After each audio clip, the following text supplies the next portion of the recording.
नमस्कार तथा सुप्रभात। उज्यालो रेडियो नेटवर्कसँगै उज्यालो अनलाइन र मोबाइल एप्लिकेशनमा एकसाथ प्रसारण भइरहेको काया कैरनमा तपाईलाई साथी मदन पौड्यालसँगै मिलन तिमिल सिन्हाको स्वागत छ। आज 2079 साल माघ 7 गते शनिबार, माघ कृष्ण पक्षको औँसी तिथि, सन् 2023 जनवरी 21 तारिक।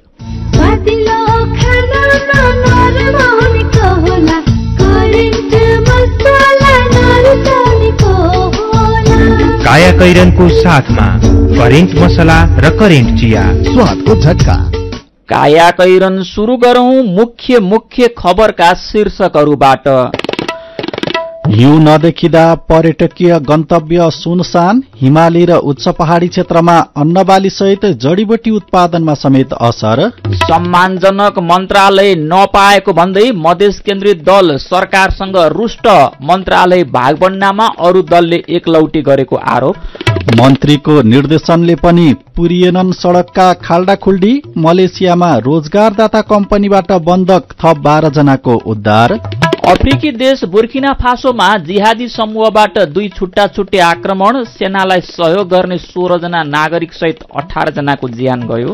र साफ च्याम्पियनशिप फुटबल प्रतियोगिता असारमा गर्ने प्रस्ताव। प्रधानमन्त्री कप महिला टी20 क्रिकेटको उपाधिका लागि आज प्रदेश 1 र सुदूरपश्चिम खेल्दै। विगत 22 वर्षदेखि कृषि र भेटरनरी शिक्षाको अर्को नाम Himalayan College of Agricultural Sciences and Technology, हिकास। दक्षिण एसियाकै सार्वजनिक निजी साझेदारीमा सञ्चालित पहिलो विशुद्ध कृषि तथा भेटेरिनरी कलेज, दक्ष तथा अनुभवी प्राध्यापकहरूद्वारा अध्यापन गराइने, हरेक वर्ष सर्वोत्कृष्ट नतिजा ल्याउन सफल, स्नातकोत्तर तह समेत अध्यापन हुने यस हिकास्ट कलेजमा बीएससी अनर्स एग्रिकल्चर र BVSc and AH veterinary doctor स्नातक तहमा केही कोटा खाली भएकोले इच्छुक विद्यार्थीले interns.pufost.edu.np मा लगइन गरी वा सिधै कलेजमा सम्पर्क राखी फारम भर्न सूचित गरिन्छ। फारम भर्ने अन्तिम मिति माघ 6 गते, नियमित दस्तुर र दोब्बर दस्तुर तिरेर माघ 9 गतेसम्म। सम्पर्क Himalayan College of Agricultural Sciences and Technology, HICAST, Kirtipur, Kathmandu. Phone 01 590 61 89, mobile 9843 49 92 61, 9840 051 550, website www.hicast.edu.np। खुसी कसरी खुसी हुन्छ जब बने छैन कोही, आफ्नो भन्दैमा आफ्नो हुन सम्पर्कमा बस्या खै। सम्पर्कका लागि बलियो आधार, नेपाल टेलिकम हो राष्ट्रकै सञ्चार। सम्पर्कको आधार राष्ट्रको सञ्चार, नेपाल टेलिकम राष्ट्रको सञ्चार। नेपाल टेलिकम राष्ट्रको सञ्चार। विदेशबाट आइएमई गरेको पैसा सिधै तपाईको मोबाइलमा लिन मिल्छ। अहिलेको अवस्थामा बाहिर गएर पैसा निकाल्न त्यति सजिलो छैन। त्यसैले आफ्नो मोबाइल निकाल्नुहोस्, आइएमई पे डाउनलोड गर्नुहोस् अनि घर बसी बसी आफ्नो रकम प्राप्त गर्नुहोस्। विदेशबाट आइएमई गरेको रकम प्राप्त गर्न आफ्नो मोबाइल फोनमा आइएमई पे डाउनलोड गर्नुहोस्। अब आइएमई गरौँ, आइएमई पे मा प्राप्त गरौँ सजिलै। थोरै बचत धेरै कायदा, बीमाका छन् फाइदै फाइदा। सरकारी स्वामित्व र बीमाको क्षेत्रमा विश्वसनीय नाम राष्ट्रिय बीमा संस्थान। जीवन बीमाका लागि आजै राष्ट्रिय बीमा संस्थान, रामशाहपथ, काठमाडौँ वा नजिकैको शाखामा सम्पर्क गरौं। काया कैरनमा अब खबरको सिलसिला। हिउँदयामको पहिलो 1.5 महिना देशभर सुक्खा भएको छ। धेरै ठाउँमा मंसिर यता पानी परेको छैन। मध्य हिउँद पुगिसक्दा 1-2 ठाउँ बाहेक हिमपात पनि हुन सकेको छैन। विगतका वर्षहरूमा यति बेला सेताम्मे देखिने हिम श्रृंखलाहरू माघ लागिसक्दा पनि काला पत्थर जस्तै बनेका छन्। जल तथा मौसम विज्ञान विभागका अनुसार हिउँदको 3 महिना मंसिर 15 देखि फागुन 15 सम्म औसत 60.9 मिलिमिटर वार्षिक वर्षाको 3% वर्षा हुनुपर्ने हो। तर हिउँदका 1.5 महिना माघ 1 गतेसम्म जम्मा 0.1 1 मिलिमिटर मात्रै पानी परेको छ। हिउँ नदेखिँदा सुनसान बनेका छन् पर्यटकीय गन्तव्य। हिमाली र उच्च पहाडी क्षेत्रमा अन्नबालीसहित जडीबुटी उत्पादनमा समेत असर परेको छ। नेपाल लगायत दक्षिण एसियाली देशमा हिउँदे वर्षा घट्दै जाने संयुक्त राष्ट्रसङ्घको प्रतिवेदनमा उल्लेख छ। पश्चिममा सामान्य हिमपात हुन थाले पनि मध्य र पूर्वी क्षेत्रमा अझै पनि हिमपात हुन सकेको छैन। जल तथा मौसम विज्ञान विभागकी वरिष्ठ मौसमविद डाक्टर इन्दिरा कणेलका अनुसार नेपालमा हिउँदे वर्षा गराउने प्रणाली नै कमजोर रहेकाले कम पानी परेको हो। हिउँदमै नाङ्गिए हिमाल। अघिल्ला हिउँदहरूमा यति बेला सेताम्बे देखिने हिम श्रृङ्खलाहरू यसपटक लागिसक्दा पनि काला पत्थर जस्तै बनेका खबर आजको नयाँ पत्रिका दैनिकले छापेको छ।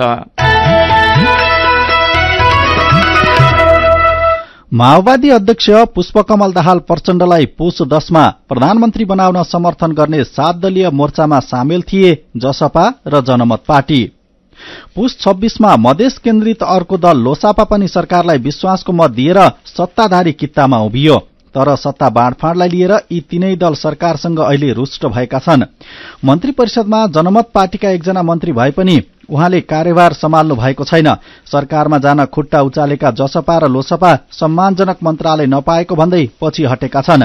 प्रतिनिधि सभामा जसपाका 12, जनमतका 6 र लोसपाका 4 सांसद रहेका छन्। नेकपा एमाले नेतृत्वको चुनावी गठबन्धनमै सहभागी रहेको जसपा प्रचण्डलाई प्रधानमन्त्री बनाउने प्रस्तावमा सहजै सामेल भएको थियो। पहिलो पटकमै मधेसबाट राष्ट्रिय पार्टीका रूपमा उदाएको जनमत पार्टी भने काठमाडौँ आइपुगेपछि तत्कालीन प्रधानमन्त्री शेरबहादुर देउवाको सम्पर्कमा पुगेको थियो। उसले कांग्रेसलाई सत्ता समीकरणमा साथ दिने वचन पनि दिएको थियो। तर पुष 10 मा जसपाकै लाइनमा उभियो। यी दुवै दल अहिले वर्तमान सत्ता गठबन्धनबाट धोक्का र अपमान भएको महसुस गरिरहेका छन्। जसपा अध्यक्ष उपेन्द्र यादवले सत्तामा सामेल दलहरूले मन्त्रालय भागवण्डामा एकलौटी गरिरहेकोले सरकारमा सामेल नभएको बताउनु भएको छ। जसपाले उपराष्ट्रपति र 3 वटा मन्त्रालयमा दावी गरेको थियो। तर सत्ता गठबन्धनले एकमात्र मन्त्रालय दिने गरी भागवण्डा टुंग्याएपछि असन्तुष्टि बढेको हो। जनमत पार्टीले पहिलो चरणमै अब्दुल खानलाई प्रचण्डको मन्त्री परिषदमा पठाएको थियो। उसले बिना विभागीय हैसियतमा रहेका खानलाई महत्वपूर्ण मन्त्रालयको जिम्मेवारी सहित अर्को एक मन्त्रालय पनि दावी गरेको थियो। तर बुधबार भएको मन्त्री परिषद विस्तारमा उसले एकमात्र मन्त्रालय खानेपानी पायो। सुरुमै मन्त्रीको शपथ खाएका खान त्यसयता मन्त्रालय पुग्नु भएको छैन। मन्त्री परिषद विस्तार गर्दा प्रधानमन्त्री प्रचण्डले वन तथा वातावरण र युवा तथा खेलकुद मन्त्रालय मात्र आफूसँग राख्नु भएको छ। अरू मन्त्रालय एमाले, माओवादी, राष्ट्रिय स्वतन्त्र पार्टी, राष्ट्रिय प्रजातन्त्र पार्टी र जसपालाई बाँडफाँड गर्नुभएको छ। जनमत पार्टीले यी दुई मध्ये एक मन्त्रालय मागेको छ। अर्कोतर्फ आफूलाई समर्थन गरेका जसपा र नागरिक उन्मुक्ति पार्टीलाई पनि यी दुई मन्त्रालय दिएर सरकारमा भित्र्याउने प्रधानमन्त्री प्रचण्डको प्रयास छ। यद्यपि दुवै दलले सरकारमा सहभागी नहुने बताएका छन्। सत्ता गठबन्धन भने सरकार निर्माणका लागि समर्थन दिने जसपा, जनमत र नागरिक उन्मुक्ति पार्टी बिनै पनि बहुमतमा पुग्छ। त्यसैले प्रचण्ड यी दललाई सरकारमा सामेल गराउनुपर्ने दबावमा भने रहनु भएको छैन। कर्तव्य ज्यान मुद्दाका फरार सांसद लक्ष्मी महतो कोइरीलाई पक्राउ गर्न गृह मन्त्रालयले प्रहरी प्रधान कार्यालयलाई निर्देशन दिएको छ। मौखिक आदेश हुँदा पनि पक्राउ नपरेकोमा गम्भीर ध्यानआकर्षण भएको मन्त्रालयले जनाएको छ। मन्त्रालयका प्रवक्ता फणेन्द्रमणि पोखरेलले निकालेको विज्ञप्तिमा कोइरीलाई पक्राउ गरी तत्काल कारबाही प्रक्रिया अगाडि बढाउन हिजो निर्देशन दिएको हो। एमालेबाट निर्वाचित प्रतिनिधि सभा सांसद कोइरी विरुद्ध प्रेमबहादुर विकले कर्तव्य ज्यान मुद्दा दायर गर्नु भएको थियो। माननीय उप प्रधानमन्त्री एवं गृहमन्त्रीज्यूबाट पटक पटक मौखिक निर्देशन भएकामा अहिलेसम्म पक्राउ नपरेको प्रति गम्भीर ध्यानआकर्षण भएको छ। निज प्रतिवादीलाई कानून बमोजिम पक्राउ गरी तत्काल कारबाही अगाडि बढाउन मन्त्रालयले प्रहरी प्रधान कार्यालयलाई पत्राचार गरेको व्यवहार अनुरोध छ। गृह मन्त्रालयले हिजो निकालेको विज्ञप्तिमा उल्लेख छ। प्रतिनिधि सभाको उपसभामुखका लागि आज चुनाव हुँदैछ। उपसभामुख चयनका लागि आज प्रतिनिधि सभाको बैठक बस्दैछ। संघीय संसद सचिवालयका अनुसार दिउँसो 1 बजे बस्ने प्रतिनिधि सभाको बैठकमा उपसभामुख चयन सम्बन्धी प्रक्रिया अगाडि बढ्नेछ। यो बैठकले उपसभामुख चयन गर्नेछ। प्रतिनिधि सभाको उपसभामुखका लागि 2 जनाले मनोनयन दर्ता गराएका छन्। सत्ता गठबन्धनका तर्फबाट राष्ट्रिय स्वतन्त्र पार्टीका इन्दिरा राणा मगर र विपक्षी गठबन्धनको तर्फबाट नेपाली कांग्रेसकी मुक्ता कुमारी यादवले मनोनयन दर्ता गर्नुभएको हो। यसैबीच नवनिर्वाचित सभामुख देवराज घिमिरेले हिजो पद तथा गोपनीयताको शपथ ग्रहण गर्नुभएको छ। काया कैरनमा रिपोर्टसँगै खबरहरू बाँकी नै छन्, सुन्दै गर्नुहोला। चामल र मैदाको तुलनामा कोदो, फापर, चिनो, कागुनो, लट्टे आदिमा शरीरको लागि आवश्यक पोषक तत्वहरू प्राय बढी पाइने हुनाले यिनको नियमित सेवन गरेमा मुटु रोग, मधुमेह, उच्च रक्तचाप लगायतका रोग लाग्ने जोखिम कम हुनका साथै बालबालिकामा हुने कुपोषण र महिलामा हुने रक्त अल्पता समेत घटाउन सकिन्छ। तसर्थ खाने बानीमा परिवर्तन गरौं, दैनिक भोजनमा यस्ता बालिका परिकारहरूलाई समावेश गरी निरोगी बनाऊ। बाली विकास तथा कृषि दैविक विविधता संरक्षण केन्द्र, श्रीमहल, ललितपुर। विश्वविद्यालय अनुदान आयोग सानोठिमी भक्तपुरको विपन्न लक्षित छात्रवृत्तिका लागि आवेदन गर्ने म्याद थप सम्बन्धी सूचना। सरकारी तथा सामुदायिक विद्यालयबाट 2079 सालमा नियमित विद्यार्थीको रूपमा कक्षा 12 को अध्ययन पूरा गरी हाल स्नातक तह प्रथम वर्ष वा पहिलो सेमेस्टरमा अध्ययनरत विद्यार्थीहरूबाट अनलाइन छात्रवृत्ति आवेदन माग सम्बन्धी सूचना 2079 पौष 1 गतेको गोरखापत्रमा प्रकाशित गरी अन्तिम म्याद 2079 पौष 30 गतेसम्म रहेकोमा विद्यार्थीको हितलाई ध्यानमा राखी सोको म्याद यही 2079 माघ 21 गतेसम्म कायम गरिएको छ। विद्यार्थीले आयोगको वेबसाइट www.ugcnepal.edu.np को गृह पृष्ठमा रहेको विपन्न लक्षित छात्रवृत्ति भन्ने लिंक मार्फत आफ्नो राष्ट्रिय परीक्षा बोर्ड एनईबी रजिस्ट्रेशन नम्बरलाई अनलाइन युजर आईडी को रूपमा प्रयोग गरी आवेदन पेश गर्न सूचित गरिन्छ। साथै कक्षा 12 सञ्चालित सम्बन्धित विद्यालयहरूले आफ्नो एनईबी कोड मार्फत 2079 फागुन 7 गते भित्र र पालिकाहरूले आयोगबाट प्राप्त कोड मार्फत 2079 फागुन 22 गते भित्र पद्धतिमा प्रवेश गरी तोकिएको विद्यार्थीको आवेदन रुजु गर्नुहुन समेत अनुरोध गरिन्छ। थप जानकारीको लागि विश्वविद्यालय अनुदान आयोग, सानोठिमी, भक्तपुर। उमेर कम तिमी भन्दा बुद्धि चाहिँ धेरै, डर छैन जे भए पनि बिमा छ मेरै। रोग व्याध लागि हाले हातमा पैसा छ त, गोजी खाली भयो भने के पो गर्ने हो त? पैसा त जहाँ पनि आफैले त तिर्नुपर्छ नि सुरुमा, होइन र? अरू ठाउँमा पर्ला, सानीमामा पर्दैन। आफ्नो लागि मात्र होइन नि, सबै परिवारको लागि। नेपालमै पहिलो पटक सानीमा बैंक प्रस्तुत गर्दछ फ्यामिली सुपर सेभिङ्स खाता, जसमा आफ्नो सम्पूर्ण परिवारको अस्पताल भर्ना खर्च भुक्तानी गर्नै नपर्ने। प्रत्येक सदस्यलाई रु 1 लाख सम्मको उपचार बिमा र रु 10 लाख सम्मको दुर्घटना बिमा। मेड लाइफ र सिद्धार्थ इन्सुरेन्स लिमिटेडको सहकार्यमा बिमा सुविधा। थप जानकारीका लागि नजिकैको शाखा वा 980119 मा सम्पर्क गर्नुहोला। सानीमा बैंक, सबल अनि विश्वसनीय। सुरक्षित र समृद्ध होस् जिन्दगीको सेरोफेरो, भोलिको लागि सोच्नु पर्ने कर्तव्य हो तिम्रो मेरो। दुःख हुन भोलिलाई बिमा गरौँ है, नेशनल लाइफ इन्सुरेन्समा बिमा गरौँ है। विगत 35 वर्षदेखि सञ्चालनरत नेपालको पहिलो अग्रणी जीवन बिमा कम्पनी National Life Insurance Company, Lazimpat, Kathmandu. सुनिश्चित भविष्य मात्र होइन बचत, आर्थिक स्वतन्त्रता हो, आत्मविश्वास हो, आत्मा सम्मान हो, सम्पन्न जीवन हो। बचत बचत गरौँ, बचत गरौँ, बचत गरौँ, बचत गरौँ। धेरै छन् बचतका खुशीहरू, बचत गरौँ। ग्लोबल आईएमई बैंक, सबैका लागि बैंक।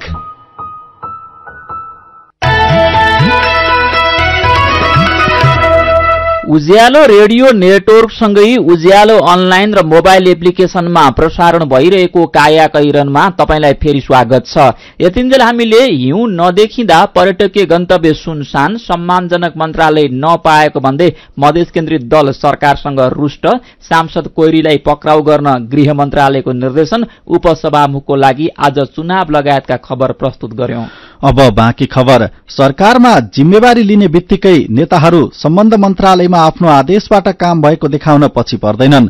भौतिक पूर्वाधार तथा यातायात मन्त्रालयको नेतृत्वमा जिम्मेवारी पाएका उप प्रधानमन्त्री नारायण काजी श्रेष्ठले पनि त्यसै गर्नुभयो। गएको पुष 10 मा पदभार ग्रहण गर्नुभयो। जिम्मेवारीमा रहेका उच्च पदस्थ कर्मचारी र निर्माण व्यवसायीलाई बोलाएर काठमाडौँ उपत्यकाका सड़कमा रहेका खाल्डाखुल्डी पूर्ण 15 दिने समयसीमा सहित निर्देशन दिनुभयो। उहाँले पुष 19 मा दिएको समयसीमा माघ 3 मा सकियो, तर काठमाडौँका सड़कमा खाल्डाखुल्डी अहिले पनि असरलै छन्। मेलम्ची खानेपानी, काठमाडौँ उपत्यका खानेपानी लिमिटेड र विद्युत प्राधिकरणले पाइप र तार भूमिगत गर्दा जथाभावी खनेर छाड्दाका खाल्डाखुल्डी पैदल यात्रुका लागि धराप बनेका छन्। खाल्डाखुल्डी हेर्दा सम्बन्धित निकायले मन्त्रीको निर्देशन अटेर गरेको देखिन्छ। मन्त्री श्रेष्ठका प्रेस संयोजक कमल गिरीका अनुसार खाल्डाखुल्डी पुर्ने काम भने भइरहेको छ। यसैबीच मलेसियामा रोजगारदाता कम्पनीबाटै बन्धक बनाइएका थप 12 जना नेपालीको उद्धार भएको छ। 20 दिनपछि नेपाल सरकारको पहलमा हिजो उनीहरू स्वदेश फर्किएका छन्। बन्धक बनेका 19 जना मध्ये 7 जनाको अघिल्लो बुधबार उद्धार भएको थियो। हिजो गोरखाका विष्णु प्रसाद ढकाल, सुजन गोतामे, टीकाराम गोतामे, मकवानपुरका प्रदीप कोइराला र भेषबहादुर सुवेदी, उदयपुरका इन्द्रबहादुर छेत्री, सप्तरीका सुनिल अधिकारी, रौतहटका हजारी प्रसाद पटेल, वीरबलाय यादव, हीरालाल राउत, चितवनका सन्तोष परियार र धादिङका सूरज खण्डका फर्किनु भएको हो। फर्किँदाको हवाई टिकट खर्च भने उहाँहरू आफैले गर्नुभएको छ। गोरखाका ठाकुर रेग्मी र कमल बाबु श्रेष्ठ, बैतडीका कैलाश लोहार, मकवानपुरका भुवन कोइराला र ईश्वर कोइराला तथा धादिङका बाबुलाल विक भने अघिल्लो बुधबार नेपाल फर्किनु भएको थियो। रोजगारीका लागि मलेसिया पुगेका उनीहरू पुस 17 गतेदेखि केलाङ शहरको एउटा भवनको तेस्रो तलामा बन्धक रहेका थिए। केही सामुदायिक विद्यालयमा निजीको भन्दा पनि राम्रो र गुणस्तरीय पढाइ हुन्छ, तर देशका धेरै सामुदायिक विद्यालयहरूले गुणस्तरीय शिक्षा दिन सकेनन् भन्ने आरोप लाग्दै आएको छ। कतिपय सामुदायिक विद्यालयमा त पढाइको गुणस्तर पहिलेको भन्दा पनि झन खस्किएको छ। यसले विद्यार्थीसँगै अभिभावक पनि चिन्तित बनेका छन्। महेश गेवालीको रिपोर्ट। उदयपुरकी यशोदा चौधरी ललितपुरको पुलचोकमा बस्नुहुन्छ। 15 वर्षीय छोरालाई नजिकैको सरकारी विद्यालयमा पढाउनु भएको छ। छोरालाई 6 कक्षासम्म निजी विद्यालयमै पढाउनु भयो, तर कोरोना कहरपछि कमाई घटेको र थोरै कमाईले निजीमा पढाउन नसकेपछि छोरालाई सामुदायिक विद्यालयमा भर्ना गरिदिनुभयो। सामुदायिक विद्यालयमा 9 कक्षा पढ्ने छोराको पढाइ राम्रो भएन भनेर उहाँ चिन्तित हुनुहुन्छ। शिक्षकले विद्यार्थीको पढाइ, अनुशासन लगायतका कुरामा खासै वास्ता नगरेको उहाँको भनाइ छ। जाडो बिदामा होमवर्क दिएको छैन। 9 क्लासको हेर्नु त न कोचिङ छ न होमवर्क छ। छुट्टीको बेला होमवर्क दिनु परेन। 1-2 घण्टा अल्मलिने बाटो हुन्छ, 2टा अक्षर भए पनि जान्छ नि। त्यो भएर किन बच्चा लिएको त धेरै? तपाईले सक्दैन भने बच्चा धेरै नल्याउ। अलि बोर्डिङको जस्तो चाहिँ राम्रो त खासै टिचरहरुको हुँदैन सरकारीको जे भने पनि। केही अपवाद बाहेक पैसा हुनेले निजी र कम हुनेले सामुदायिक विद्यालयमा छोराछोरी पढाउने प्रवृत्ति छ। सामुदायिक विद्यालयमा राम्रो पढाइ हुँदैन भन्ने आम बुझाइ छ। त्यसो त केही बाहेक धेरै सामुदायिक विद्यालयको पढाइ गुणस्तरीय छैन।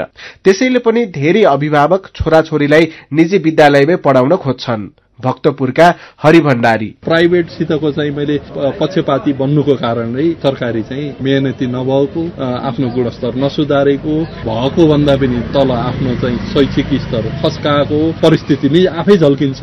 देशमा 80% भन्दा धेरै विद्यार्थी सामुदायिक अर्थात सरकारी विद्यालयमा पढ्छन्।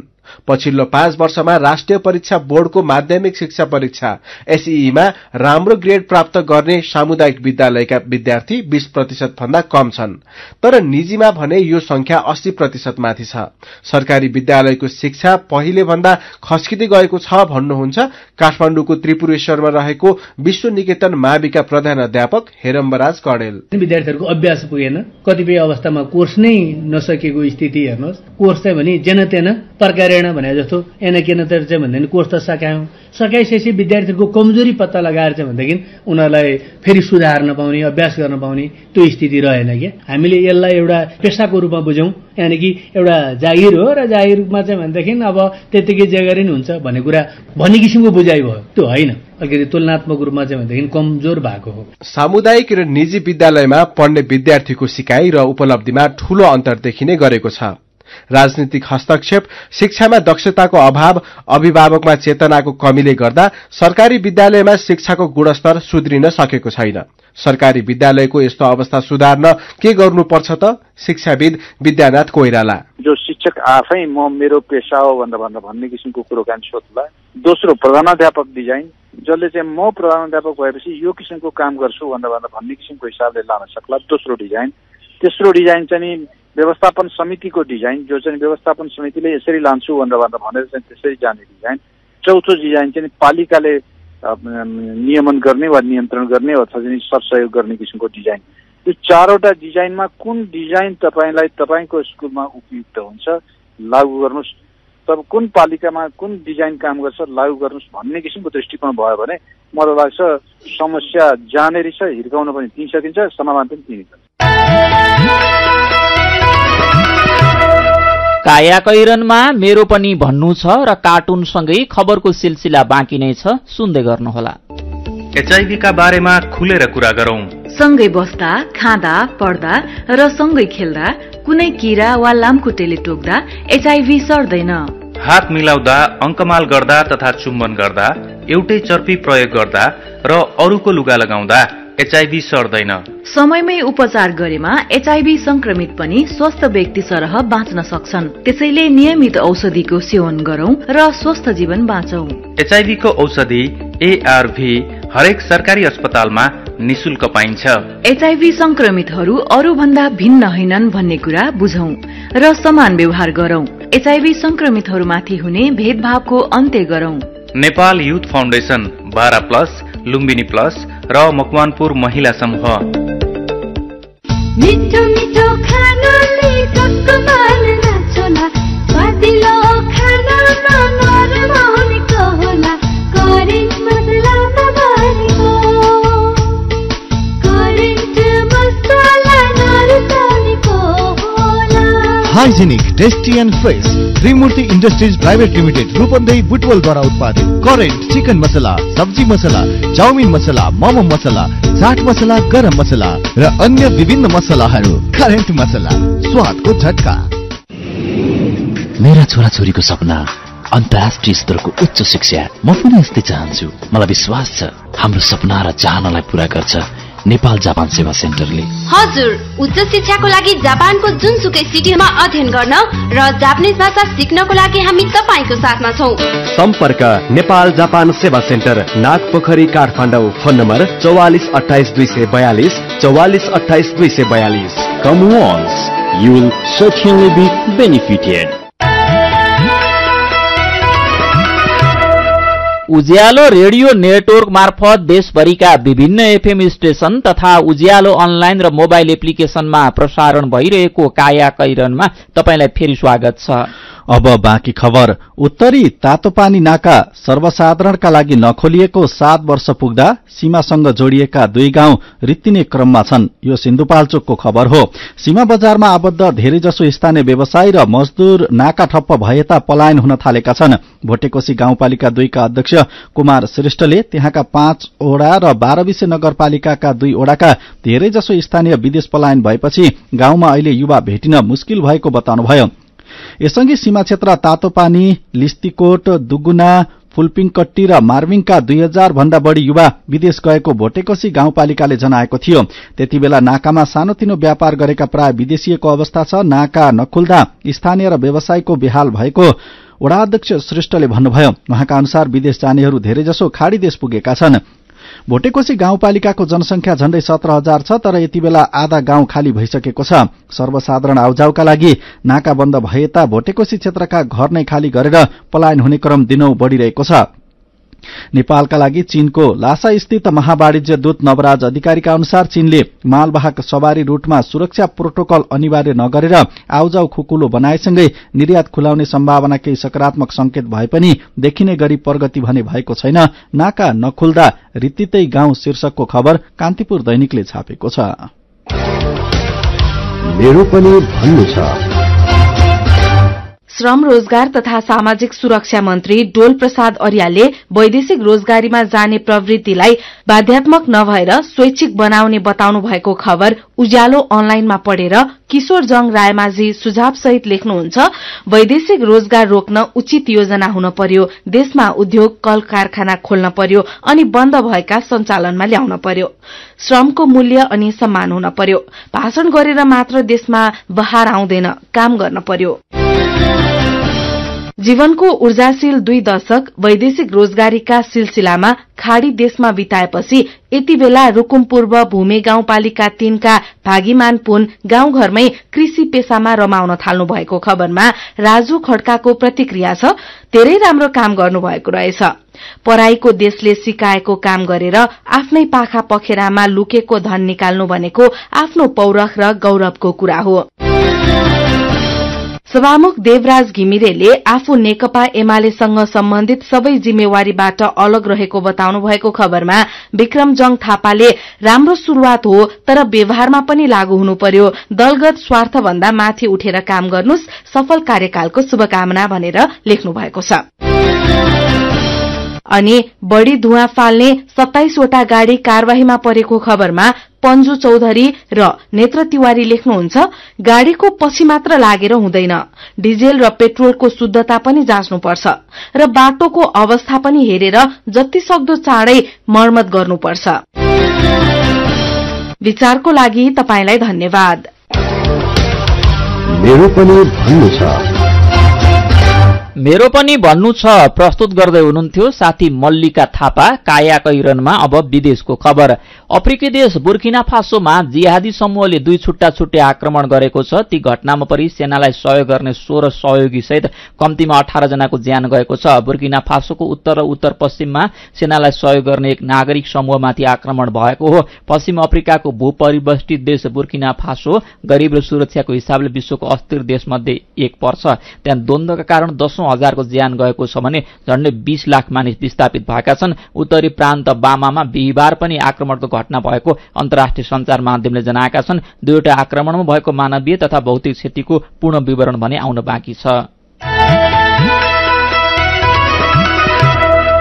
अब खेल खबर। बंगलादेशमा हुने 14औं संस्करणको पुरूष साफ च्याम्पियनशिप फुटबल प्रतियोगिता आउँदो असारमा गर्न प्रस्ताव गरिएको छ। दक्षिण एसियाली फुटबल महासंघ साफले प्रतियोगिता असार 5 गतेदेखि 18 गतेसम्म गर्न प्रस्ताव गरेको हो। साफको प्रस्तावमा छलफल चलिरहेको अखिल नेपाल फुटबल संघ एन्फाका महासचिव किरण राईले जानकारी दिएका छन्। 14औं संस्करणको साफ च्याम्पियनशिपमा नेपालसहित 7 देशको सहभागिता हुनेछ। मालदिप्समा भएको अघिल्लो संस्करणमा भूटान र पाकिस्तान सहभागी थिएनन्। 13औं साफ च्याम्पियनशिपमा भारत विजेता र नेपाल उपविजेता बनेको थियो। खेलकै अर्को खबरमा प्रधानमन्त्री कप महिला राष्ट्रिय टी20 क्रिकेटको उपाधिका लागि आज प्रदेश 1 र सुदूरपश्चिम खेल्दैछन्। खेल दिउँसो 12 बजेपछि सुनसरीको इटहरीमा शुरू हुनेछ। प्रदेश 1 विभागीय क्लब एपीएफलाई हराउँदै फाइनलमा पुगेको हो। त्यस्तै सेमी फाइनलमा मध्य प्रदेशलाई 114 रनको फराकिलो अन्तरले हराउँदै सुदूरपश्चिम उपाधि नजिक पुगेको हो। प्रतियोगितामा 7 प्रदेश र 1 विभागीय गरी 8 टोली सहभागी थिए। प्रतियोगिताको विजेताले 5 लाख र उपविजेता टोलीले 3 लाख रुपैयाँ प्राप्त गर्नेछ। काया कैरनमा अब केही खबर संक्षेपमा। खाग तस्करी अभियोगमा चितवन कालीखोलाका राजकुमार प्रजा र उनका माइला दाजु बलबहादुर जेलमा छन्। साइला रामकुमार फरार छन्। 3 दाजुभाइ मात्र होइन, वन्यजन्तु अपराध सम्बन्धी कडा कानून र फितलो अनुसन्धानको मारमा उनीहरूका धेरै नातेदार समेत पिल्सिएका छन्। यसैबीच चितवन राष्ट्रिय निकुञ्जको पश्चिम सेक्टरमा हिजो 2वटा गैंडा मृत फेला परेका छन्। 2 मध्ये एउटा माउ गैंडाको खा काटेर लगिएको अवस्थामा भेटिएको छ। चोरी शिकारीको संगठित समूहले गैंडा मारेर खाग लगेको हुन सक्ने प्रहरीको शंका रहेको खबर कान्तिपुरले छापेको छ। क्रसर तथा खानी उद्योगी व्यवसाय महासंघले कानून अनुसार दर्ता क्रसर उद्योगलाई पनि गृह मन्त्रालयले बन्द गराएको भन्दै आपत्ति जनाएको छ। हिजो पत्रकार सम्मेलन गरी कानून अनुसार दर्ता भएर सरकारलाई नियमित रूपमा कर तिरिरहेका उद्योगमा उत्पादन तथा बिक्री वितरण समेत बन्द गराउनु आपत्तिजनक भएको उसले जनाएको हो। महासंघले क्रसर उद्योगबाट उत्पादित ढुङ्गा, गिटी, बालुवा तथा रोडा उद्योग तत्काल सञ्चालन गर्न दिन पनि सरकारसँग माग गरेको छ। र प्रदेश 1 का मुख्यमन्त्री हिक्मत कार्कीले हिजो बेलुकी मन्त्री परिषदको जिम्मेवारी तोक्नु भएको छ। जस अनुसार उहाँले आर्थिक मामिला तथा योजना र आन्तरिक मामिला तथा कानून मन्त्रालय आफैसँग राख्नु भएको छ। ताप्लेजुङका तिलकुमार मेनवाङ्गोले खानेपानी सिंचाई तथा ऊर्जा मन्त्रालयको जिम्मेवारी पाउनु भएको छ भने तेह्रथुमका दुर्गा प्रसाद चापागाईले सड़क पूर्वाधार तथा शहरी विकास मन्त्रालयको जिम्मेवारी पाउनु भएको छ। भक्तिप्रसाद सिटौलाले उद्योग, कृषि तथा सहकारी मन्त्रालयको जिम्मा पाउनु भएको छ भने जीवन आचार्यले पर्यटन तथा वन मन्त्रालय सम्हाल्ने हुनुभएको छ। बुद्धिकुमार राज भण्डारीले सामाजिक विकास मन्त्रालयको जिम्मेवारी पाउनु भएको छ भने निर्मला लिम्बुले स्वास्थ्य मन्त्रालयको जिम्मेवारी पाउनु भएको छ। काया कैरनमा अब चाहिँ पालो आयो उखान। खानको। कुकुरको पुच्छर 12 वर्ष ढुङ्ग्रोमा हाले पनि बाङ्गाको बाङ्गै। उखानसँगै हामी काया कैरनको अन्त्यमा आइपुगेका छौं। आजका मुख्य खबर फेरि एकपटक। हिउँ नदेखिँदा पर्यटकीय गन्तव्य सुनसान, हिमाली र उच्च पहाडी क्षेत्रमा अन्नबाली सहित जडीबुटी उत्पादनमा समेत असर। सम्मानजनक मन्त्रालय नपाएको भन्दै मधेस केन्द्रित दल सरकारसँग रुष्ट, मन्त्रालय भागबण्डामा अरू दलले एकलौटी गरेको आरोप। मन्त्रीको निर्देशनले पनि पुरिएनन् सड़कका खाल्डाखुल्डी, मलेसियामा रोजगारदाता कम्पनीबाट बन्धक थप 12 जनाको उद्धार। अफ्रिकी देश बुर्किना फासोमा जिहादी समूहबाट 2 छुट्टा आक्रमण, सेनालाई सहयोग गर्ने 16 जना नागरिक सहित 18 जनाको ज्यान गयो। र साफ च्याम्पियनशिप फुटबल प्रतियोगिता असारमा गर्ने प्रस्ताव। प्रधानमन्त्री कप महिला टी20 क्रिकेटको उपाधिका लागि आज प्रदेश 1 र सुदूरपश्चिम खेल्दै। र अन्त्यमा आजको कार्टुन। आज हामीले फेसबुकमा भेटिएको एउटा कार्टुन लिएका छौं। निजी विद्यालयले महँगो शुल्क लिने गरेको प्रसंगसँग यो कार्टुन सम्बन्धित छ।